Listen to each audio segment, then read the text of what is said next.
NT Ramarao గారు party పెట్టిన దగ్గర నుంచి ఆయన మీద అభిమానం కానీ ఆయన ఆశయాలు కానీ అన్నీ నచ్చి అప్పటి నుంచి పార్టీ కార్యక్రమాలు కానీ పార్టీ కానీ తీసుకుంటూ వస్తూ ఉన్నాము.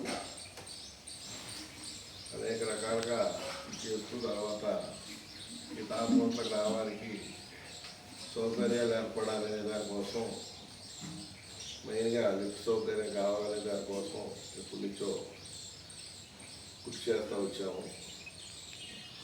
అయితే తెలుగుదేశం పార్టీ సిద్ధాంతాలు కానీ ఆశయాలు కానీ క్రమశిక్షణ కానీ చాలా గొప్పగా ఉంది. ముఖ్యంగా చంద్రబాబు నాయుడు గారి ఆలోచన విధానంలో కానీ లోకేష్ గారి ఆలోచన విధానం, ప్రస్తుతం ఉన్నటువంటి పవన్ కళ్యాణ్ గారు కూడా చంద్రబాబు నాయుడు గారితో కలిసి పనిచేయడం అనే దాంట్లో ఎంతో గొప్ప కార్యక్రమాలు వాళ్ళు తీసుకొని అభివృద్ధి కార్యక్రమాలు ముందు వెళ్తూ ఉన్నారు. పార్టీ పద్ధతి అభివృద్ధి పదంలో అభివృద్ధి చేయాలి అనేటటువంటి కార్యక్రమంలో ఎంతో ముందు తీసుకెళ్తా ఉన్నారు. అయితే ప్రస్తుత పరిస్థితుల్లో ఏంటంటే నేను ఏది ఎప్పుడు కూడా నేనేమి పార్టీని సాధించాను, పార్టీని ఓడిపోయాను, పార్టీని తీసుకున్నాను. కానీ ఇప్పుడు అటువంటి ఆలోచన విధానం నాకేమీ లేదు.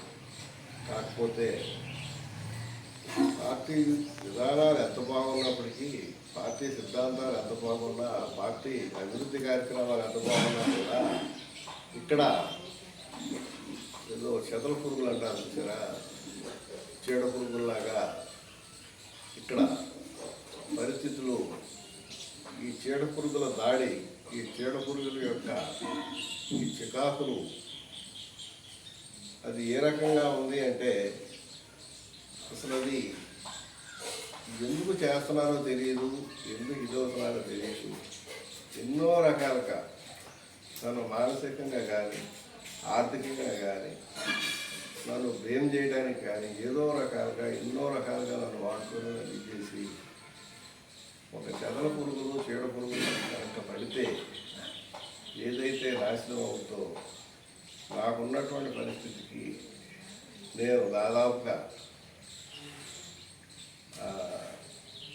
ఒక రకంగా చెప్పాలంటే ఎంత నష్టపోయానో అని చెప్పడానికి దానికి అర్థమే చెప్పలేను. ఎన్ని కోట్ల రూపాయలు నష్టపోయాను, ఎన్ని కోట్ల రూపాయలు కూడా ఎన్ని చేశాను. వీళ్ళది ఏంటంటే ఈ చీడ పురుగుల దాడి తట్టుకోలేక ఈ తెలుగుదేశం అనేది నాకు అర్థంగా ఉంది కాబట్టి ఈ చీడ పురుగులను తప్పించుకోవాలి అంటే నేను చేయగలిగిందల్లా ఏంటంటే నేనే తెలుగుదేశం అనే దానికి తప్పుకుంటే మంచిదే అనేటటువంటి నిర్ణయాన్ని వచ్చాను. ఎందుకంటే దాదాపుగా ఇల్లు కొల్లైపోయింది, ఒళ్ళు కొల్లైపోయింది. ఇంకా ఈ చీడ పురుగులు దాడి తక్కువ పరిస్థితుల్లో నేను లేను. నాకు 72 సంవత్సరాలు వచ్చినాయి.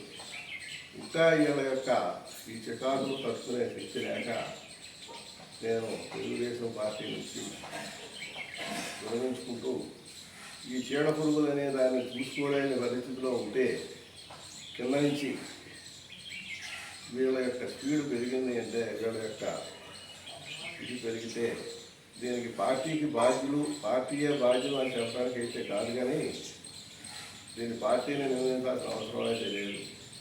ఈ చీడ పురుగులను ఎలా కంట్రోల్ చేయాలో ఏంటో మరి నాకు తెలిసినంతవరకు అయితే ఏంటంటే ఈ చీడ పురుగులకి ఏ మందులు కొడితే సెట్ అవుతుందో లేకపోతే ఏ రకమైనటువంటి మందులు వాడాలో కూడా నాకైతే తెలియదు. కానీ నేను ఒక రకమైన చేతగాని మనిషిగానే పార్టీ నుంచి ఈ రోజు నుంచి నేను తప్పుకుంటాను. నాకు చేతమైనంత వరకు ఎవరైనా కార్యక్రమాలు ఆగించడానికి కానీ వ్యక్తిగతంగా చేయడానికి అయితే నేను అడిగా ఉన్నాను. కానీ పార్టీ పేరు చెబితే నన్ను వాడుకొని నన్ను సర్వనాశనం చేయడానికి ప్రతి చోట ఇబ్బంది పడతానే వచ్చాను నేను. కాబట్టి నుంచి ఇటువంటి కార్యక్రమాలకి పార్టీ నుంచి ఇద్దరు నేను తప్పుకుంటానని చెప్తాను చేస్తాను.